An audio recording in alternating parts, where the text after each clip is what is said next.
Halo gengers, balik lagi di alur-alir film. Semoga kalian semua sehat selalu ya. Amin.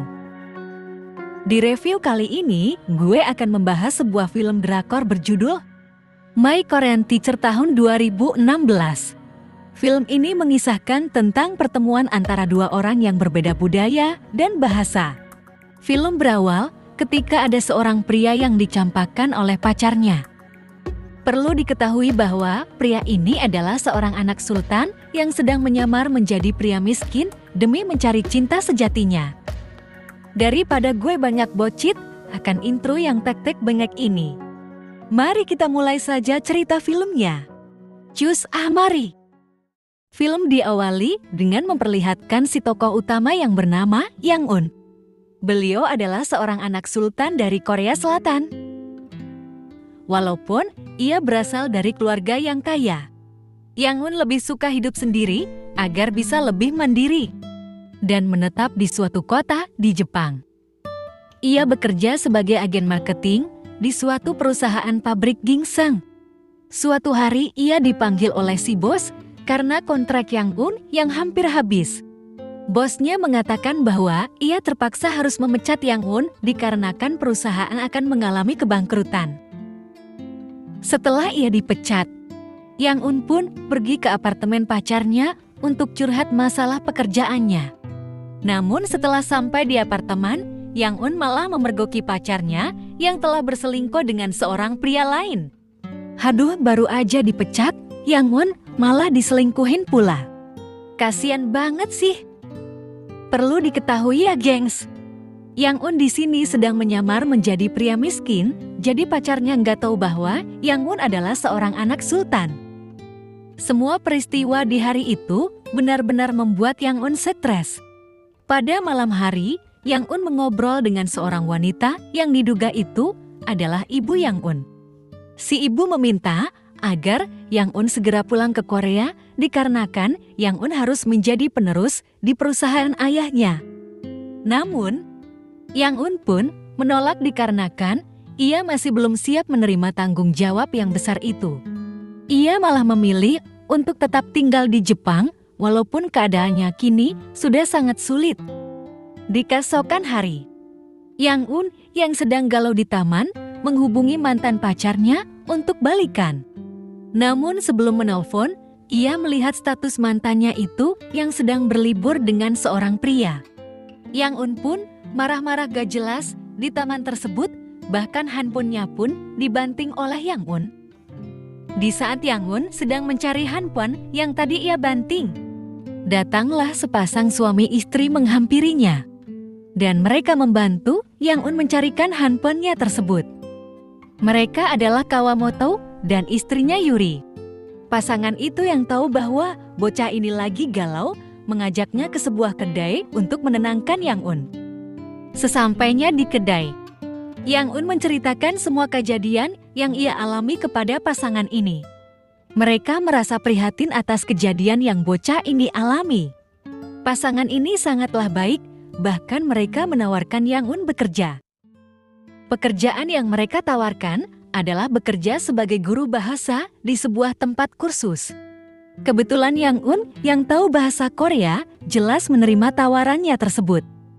Keesokan harinya, Yang Un mulai mengajar di tempat kursus tersebut. Dilihat Yang Un masih kaku dalam menerangkan materi dikarenakan baru pertama kalinya ia menjadi seorang guru. Bahkan ia sering merasa gugup ketika ada siswi perempuan yang suka menatap dirinya. Siswi itu bernama Sakura.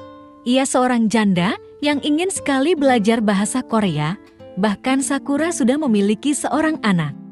Diceritakan bahwa si Sakura ini bekerja di sebuah pemandu wisata yang diharuskan ia mengerti berbagai bahasa asing. Di setiap pagi bahkan sebelum Sakura berangkat kerja, ia harus mengantar anaknya sekolah. Begitu sulit kehidupan single parent ini. Singkat cerita, ketika Yang Un mulai menikmati pekerjaannya sebagai guru les, ditambah ia sangat senang akan kehadiran Sakura karena ia adalah salah satu muridnya yang sangat pintar. Keesokan harinya, Sakura mendapatkan tugas dari bosnya untuk menerjemahkan email dari Seoul. Sepanjang malam, ia menerjemahkan email tersebut, namun ia masih kesulitan dalam menerjemahkan bahasa Korea itu dikarenakan ia masih belum memahami sepenuhnya bahasa tersebut. Sakura pun memutuskan untuk meminta bantuan dari Yang Un. Selain itu, Sakura meminta Yang Un untuk memberi les tambahan dikarenakan ia sangat ingin menguasai bahasa Korea untuk pekerjaannya. Malam harinya, Yang Un bertemu dengan Kawamoto dan Yuri.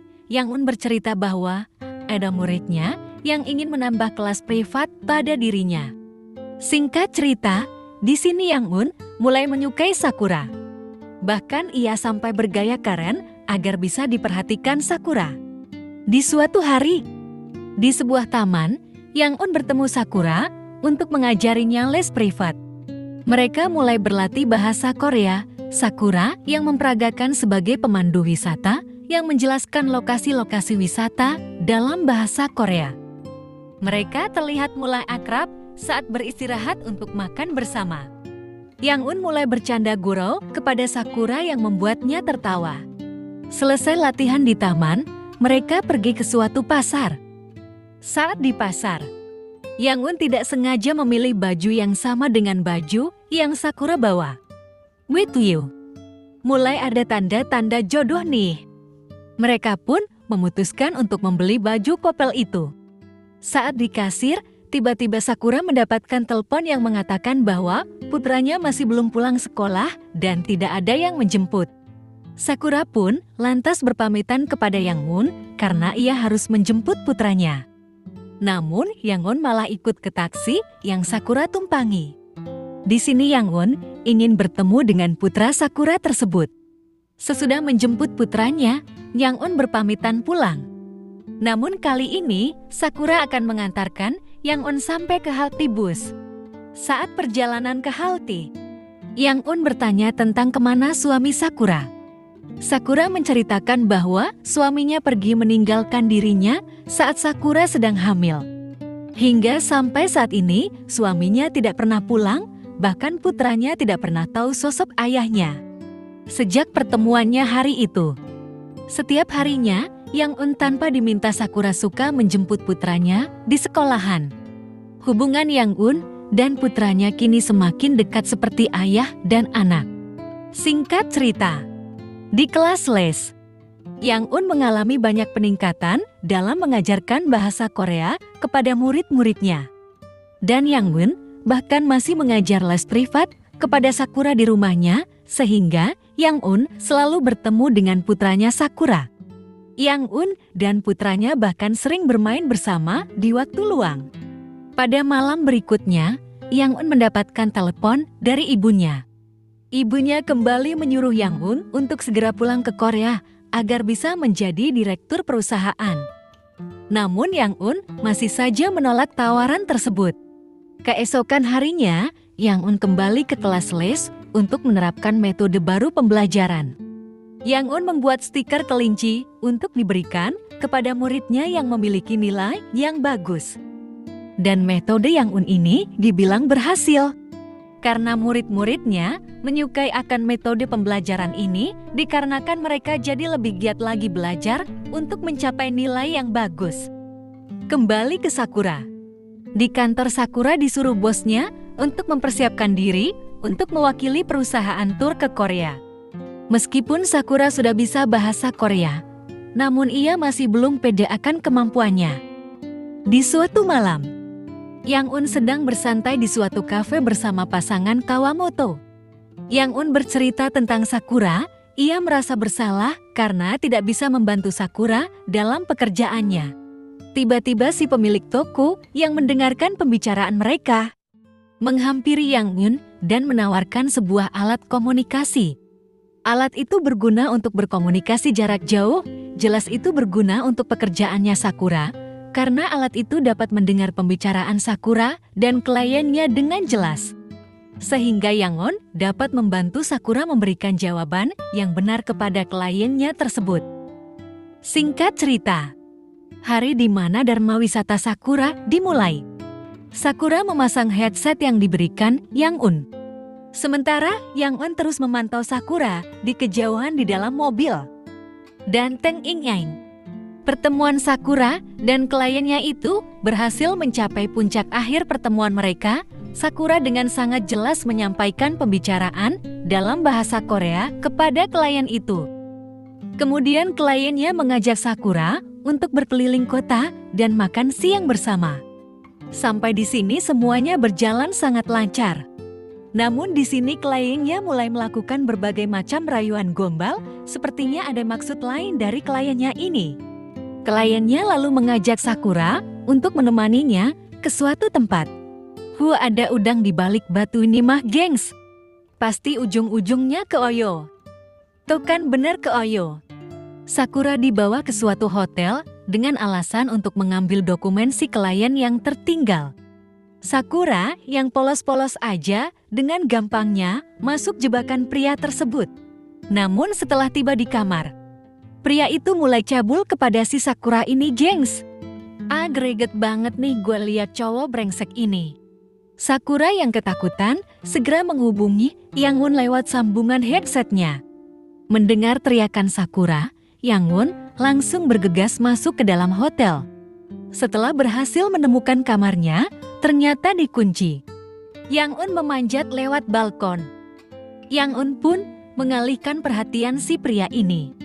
Dan tanpa disadari si pria, ternyata Sakura telah memegang guci yang langsung didagorkan ke kepala si pria ini sampai pingsan. Lebok tak kehet. Dasar cabul. Keesokan harinya, Sakura dipanggil bosnya untuk menanyakan pertemuannya kemarin seperti apa dengan si klien. Si bos yang heran. Kenapa si klien jadi membatalkan kontraknya dengan perusahaan? Perasaan waktu kemarin ketemu dengan si bos baik-baik aja. Lalu Sakura menceritakan semua yang terjadi kemarin kepada si bos. Bosnya tidak marah, justru ia mengapresiasi Sakura atas keberanian Sakura untuk menghadapi kejadian kemarin. Malam harinya, Yang-un merayakan keberhasilan Sakura dengan berpesta bersama di kafe. Selesai acara tersebut, Yang-un mengantarkan Sakura pulang ke rumah. Di sana Yang-un menembak Sakura, terlihat kini hubungan mereka sudah sangat dekat. Namun saat Yang-un sedang asik membasahi bibir Sakura, tiba-tiba nenek Sakura datang dan mengatakan bahwa ada tamu yang ingin bertemu dengan Sakura. Dan tamu tersebut adalah mantan suaminya Sakura yang telah lama pergi meninggalkan dirinya. Ketika mereka bertemu, si mantan langsung berlutut memohon maaf kepada Sakura. Si mantan menjelaskan alasan kenapa ia pergi meninggalkan Sakura. Yang-un yang cemburu melihat kedekatan mereka kembali. Seketika hatinya langsung remuk.